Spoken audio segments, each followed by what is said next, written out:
Okay, now. We have Henry Ford infectious disease expert Dr. Odalis Abreu Lanfranco, who's answering all of our questions, your questions this morning, guys. Hi, good morning. How you doing, good Doc? morning. Thanks for joining us. Can you just real quick, before we get to so many questions, how are things looking as of today? Give us a snapshot. Is improving, right?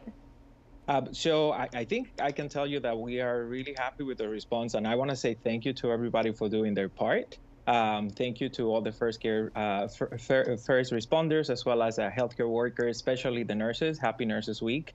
And for everybody to staying home and trying to decrease that steep curve that we were going up. I think because of that, we're getting to see a lower number of cases. It doesn't mean that we're out of the woods right now, but it's just a steady pace so we can care for patients that needs to be coming to the hospital for specialized care.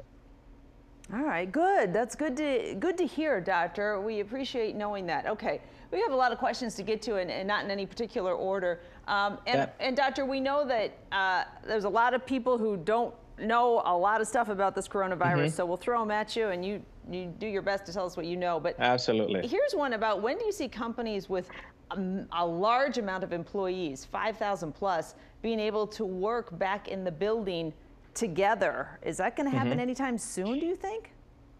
So what has to happen right now, we need to start working on maybe strategies to decrease the number of individuals in a room. What it means is maybe we need to start stacking work where not everybody's going to be at the same place. I think it's going to be a steep curve to live in a post-COVID world when we actually have to reduce contact, but also optimizing the space as well as the time for everybody. I think one strategy that might be working or will work in the future will be to start piloting few places where they get to see if maybe, for example, in the work line, in a factory, to see how can they maximize the space, but it's going to be very different. It might be that some of the workspace is going to be from home, like is happening right now, and sometimes you're required to come back again to your workplace, but it's going to be very different. Doctor, how long do we have to stay 6 feet apart from other people? Is that just until we get a vaccine?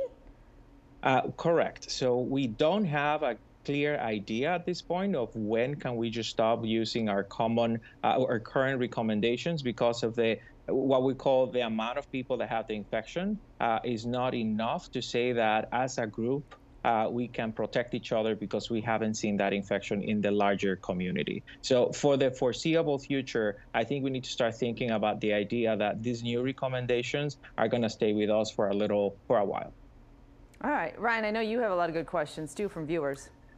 Yeah, and I'm forgive me for reading, but I'm going to take them right off my cell phone here.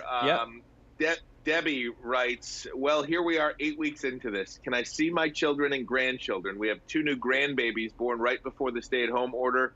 My heart is breaking, and I miss them so much. And one of the reasons I asked that question, Doctor, is because over the weekend I saw a study from London that said they don't have one example of a child passing it on to an adult. Have you seen that study? And what do you make of that? And for Debbie, when can she see her grandkids? Right. So there is, in a way, the recommendation would be if Debbie hasn't been outside, let's say groceries, if she's not feeling like she actually is sick. So maybe the concern is in 2 ways. Number one is the transmission of the infection from the kids to the adults, or the adults to the kids. There's a lot of new information that we get to see that kids can actually have the infection maybe in a milder way, and they at times can spread the infection or shed the virus for the same duration as an adult. So kids, and this is the time where we have allergies. We also have other viruses in the community that might look similar to COVID. There's not a specific syndrome that can tell you, I have COVID because of this. So the concern will be, and this is a personal decision at some point, is after, let's say, 2 weeks, if you haven't developed any symptoms, can you expose yourself to your relatives, knowing that there might be a chance that one of you is an asymptomatic carrier. And this is the reason why, if you are going to meet people, if you haven't had an exposure in the community, going outside, going to work, that the risk of spreading the disease is lower, but still possible. And this is why we continue to reinforce wearing a mask, as well as washing your hands, and then disinfect the surfaces. The same message that we had from the beginning of this continues to be true. Dr. Melyud writes, how can people with pre-existing conditions, what can they do to prevent, I just lost it there, COVID-19 when returning to work? Yep. Can people, again, go for it. Right. So looking at your space where you're going to be working, is this a shared space that you have? Making sure that you wipe surfaces of the places that you're working, your computer, your mouse, your desk. Always assume that people around you will have the potential to be infected, and using your own personal measures to kind of decrease the infection. A few things you can also think will be, if you are at higher risk to developing the infection, can you modify the structure of how you work? If you are working on a desk, that might be a little easier. If you have to be working, for example, in healthcare services or anything like that, that might look a little different as well. There's a lot of strategies that might be coming forward in the future, including looking at testing, as well as looking at symptoms, symptomatic patients, so we can actually test them early. So there's not a specific way to think about how to decrease the infection, but things that you need to start thinking of planning ahead to reduce the risk. Shopping or going outside, always try to see what is the time. For example, if you have to go to the grocery store, what will be the time that you have the least amount of exposure, and trying to see that you continue using your 6 feet distance, washing your hands, and all the precautions, and wearing a mask. That's going to be the new normal. Great. Thank you, Marielle. I want to jump in here because I am getting this question a lot this morning. This first one from Karen615. She says, how far back will the antibody test show that you had COVID-19 if you did have it? Okay. So there's two tests that we need to talk about. Number one is the nasal swab that we're using to detect anyone that has the disease at this time. And that is just to say you have the infection at this moment. The test that maybe we're referring to is the serology test. It's a blood test to see if you mounted a response to maybe prevent from getting this infection again, or showing us that you were exposed in the past. So the current test that we do for serology, they're not prime time yet, because the FDA had some lax rules that at some point we had up to 15, 20 different tests, but they were not really reliable. So I'll tell you that the serology, when we start using it and we find one that might be the best to give us an idea of who had the infection in the past, you need to have the infection at least 7 to 10 days before you can mount a response. That's the natural way how you detect antibodies. So if I have the infection today, I will have to wait for about 2 weeks to get a reliable test to let us know that you mounted a response to the virus. Sure. Is it possible, though, very quickly, doctor, we have to fit in a quick commercial break, if you had it several months ago, are you asking the test will be positive. Okay. Yes. So the test will be positive. If you had the infection in March, by now, the test should be positive. The problem is that we don't have a good test right now that can discriminate or kind of give us an idea. Yeah, a lot of questions about this antibody testing, Elle. You're exactly right, because people want to know, should I be going to my urgent care and getting the test? Is that what's that gonna do? Is it accurate? So we'll talk about that throughout the hour. Welcome back, everybody. We have with us a special guest for our hour. The doctor's in, Dr. Odalis Abreu Lanfranco. Doctor, I think I got it right. The last time the doctor was in, guys, was at the beginning of this, and he was actually here at the station. It's when we were allowed to kind of stand next to each other, so things have changed quite a bit in the past couple of months. One question that we're kind of a concern that we seem to have among many of us is returning to work, doctor. So Chad writes, I have type 2 diabetes. I was furloughed for 2 months. I got the call back to work in a week. Should I be worried? What advice can you give me to keep me and my family safe? And this is really going to be a big question for many people once we start to return to work. Absolutely. So again, the same idea of protecting yourself and your family, like we've been talking before, it will be taking those precautions in terms of distance from each person that you're working with. If you have any concerns, always remember washing your hands and cleaning the area that you're working on. I think the point that I also want to make is, it's true, having a predisposing condition might put you at a higher risk to getting the infection, but the majority of us will still have a mild to moderate disease that will not need to get you to a hospital to get care, but always keeping in mind your own safety in terms of cleaning the areas that you're working. Let's say that you finish your shift and you're going home. So the things you need to keep in mind will be, what are the things that you can do to decrease the possibility of bringing any of the illness to your loved one? So we will be thinking about having an area where maybe you want to remove your clothes and maybe take a shower, making sure that if you are concerned about any exposure that you have, to make sure to continue washing your hands, and at the first notice that you have some symptoms, to contact your healthcare provider so you can seek care promptly. But it will be in those three stages. What are the things you need to do to keep your space safe when you're working? What happens when you get home to decrease the potential spread to other members of your family? And third, if you get symptoms, have a plan of what you need to do so you can contact your healthcare provider, as well as preventing the spread at home. All right, thank you, doctor. Guys, we're going to take a quick break. We'll come back with more. I got a good question here from Colleen that we'll tackle after the break. If people are asymptomatic and they're not sneezing and coughing, then how are they spreading the virus? And plus, we'll get more questions from Ryan and Elle. We'll be right back.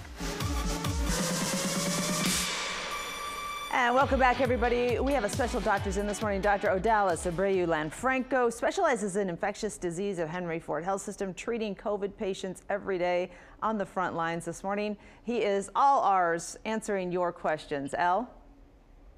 Yeah, doctor, we talked a little bit about people who are nervous about returning to work. I'm getting questions from a lot of big three workers who feel that it would be impossible, basically, to practice social distancing when they do return to work. Should those people be concerned if they have a job where they know they will have to be in close contact with each other? I wouldn't be able to maybe address what will be the work conditions once they return to work. What I do know is that the big three are actually working on looking at new strategies in how to maybe make this a safer environment for them to work. I want to make sure that everybody understands that this is a virus that it's mostly going to be found in surfaces and touching surfaces. So that's why it's so important to continue thinking about, if you're going to get the disease, it's not going to be because it's in the air, but it's going to be because you actually are touching areas where this infection can be landing, and that's the safest distance of the 6 feet apart.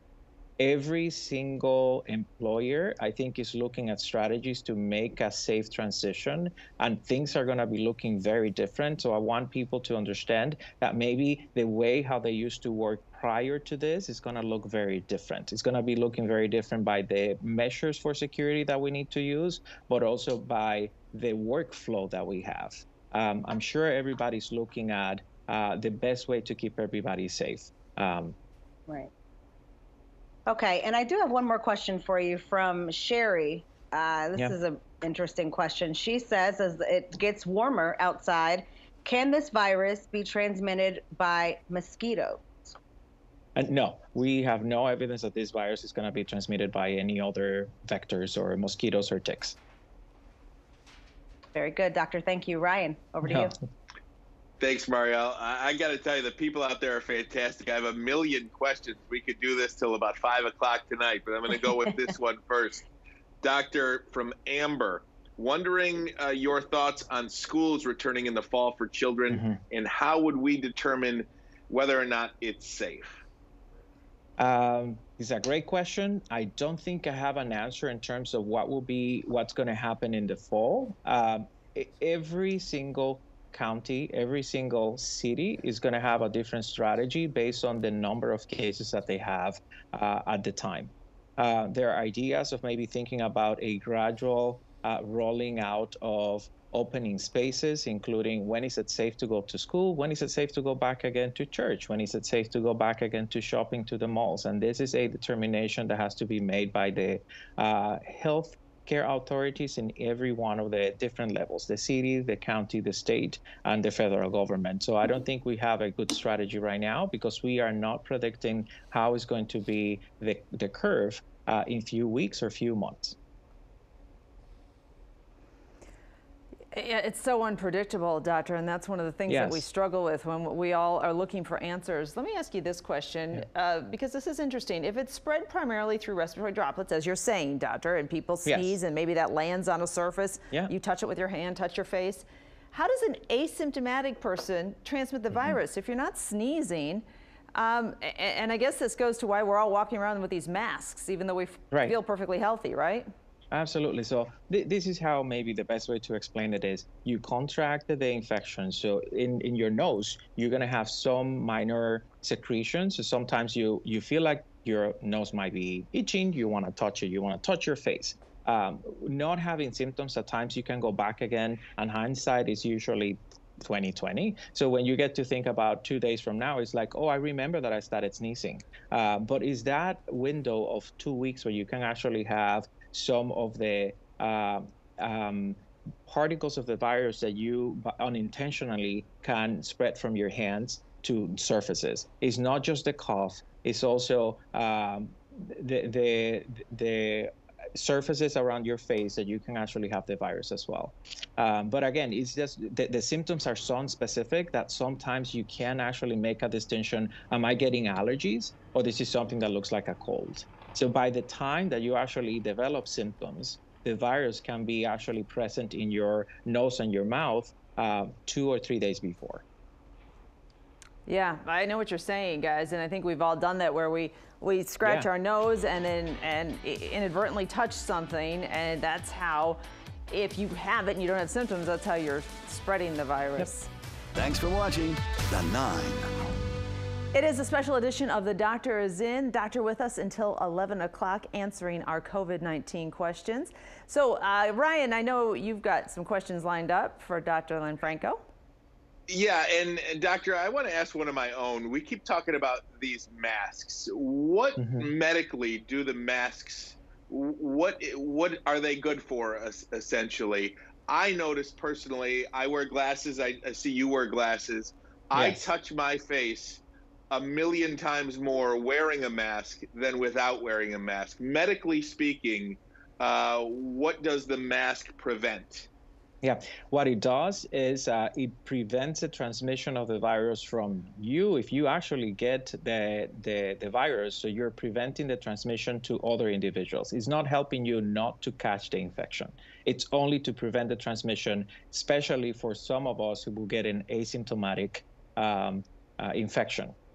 So by decreasing the amount of the virus that can be spread to surfaces, so that's why everybody's wearing a mask. You, by just seeing someone that is walking by, you won't be able to know. It's like, oh, this person has coronavirus versus not, and that's why everybody should be wearing the mask to prevent any transmission. So it's not so much for your own safety, it's the safety of you stopping the transmission to others. Great. Dina? Do you want to ask the doctor how he keeps his glasses from fogging up? Yeah, that'd be amazing. Yeah. How do your glasses I take not them fog? off and I just I've squint tried a lot. everything. And let me make a big point about maybe wearing glasses. So also, if you wear contacts, we don't have any contraindication to say don't wear contacts, but the only thing about wearing contacts is that it's more likely for you to actually touch your face. And that's a reason why if you can wear glasses, it will be a lot easier. It's inevitably you're going to start maybe touching your face. The one thing maybe looking at, instead of just touching it like this, maybe thinking about other strategies. Even doing that, you might still contaminate. So always think about washing your hands constantly, because that can decrease the spread. Great. Thank you.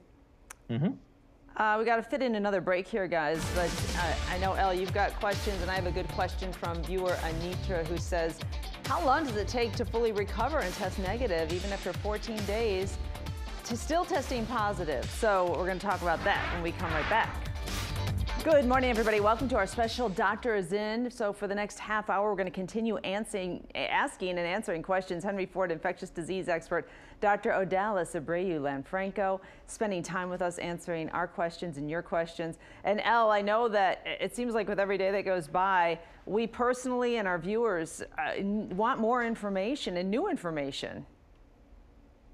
Yeah, which is why it's such a great benefit to be able to have a doctor who has really been able to see what's happening in the hospitals answer questions, because as soon as we post, we have a doctor here today, we can answer your questions. These questions are coming in so quickly, it's hard to keep up. Yeah, and a lot of the same nature. So we really appreciate your time, Doctor. Thank you so much. I'm happy to be here and doing this service to everybody. It's important. Doctor, I want to ask you this question from our viewer. She was admitted to the hospital, diagnosed with COVID on the 2nd of April, had it at least a week or two before she went in. So she's waiting to get that negative test result, and it seems to take a really long time. I've heard this from other people, Doctor. What's going on there with the testing? Yeah. How accurate is it? And why are people continuing to test positive when they say I haven't had any symptoms? Yeah, that's correct. So there's a lot of uncertainty with the test. So sometimes performing the test, you can actually have the right symptoms and the test can still be negative. And we have to go by a picture of this is the right setting with somebody that might have the infection and the test can still be negative. Let's say that then you test positive.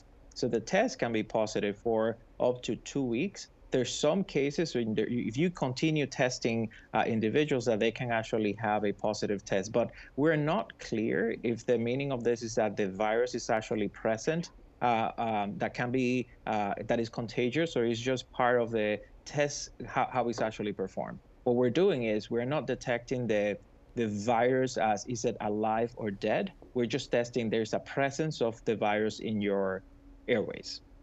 What we know, and again, things had evolved since the last time we talked before, is that 2 weeks is usually the time frame where we actually think that even when we translate that positive test into growing the virus into a culture media, that is something that is done in the lab, that sometimes what that might mean is that the test is a false positive after 2 weeks. The most important thing will be, and I'll tell you one more thing that we're doing is we're not testing everybody who was positive later.